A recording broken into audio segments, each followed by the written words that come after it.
So we've been learning about ancient Greece in our history lessons, and I wanted to do something slightly different for our new topic. So I've teamed up with Adobe Express to reimagine what our classroom would look like if we lived like the Greeks.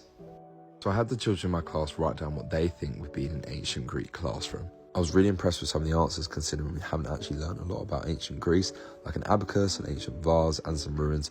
Definitely had some funny answers as well. So I took some of my favourite answers and I used the text-to-image feature on Adobe Express to turn their thoughts into reality.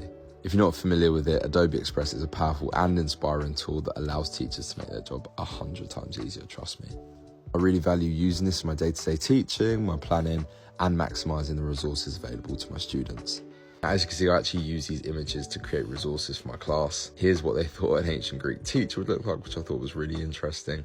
We also created the image of a classroom/playground, which I thought looked really cool when that came out. Lastly, we used the idea that came up in my class a lot, that the ancient Greeks would have used a quill and paper. Use that as a talking point to do loads of research to find out what they actually wrote on. We actually find out that their ideas weren't completely accurate, as the Greeks would have mainly used wax tablets. Finally, I put the images up in my class so the children could compare their ideas about a Greek classroom with their class now.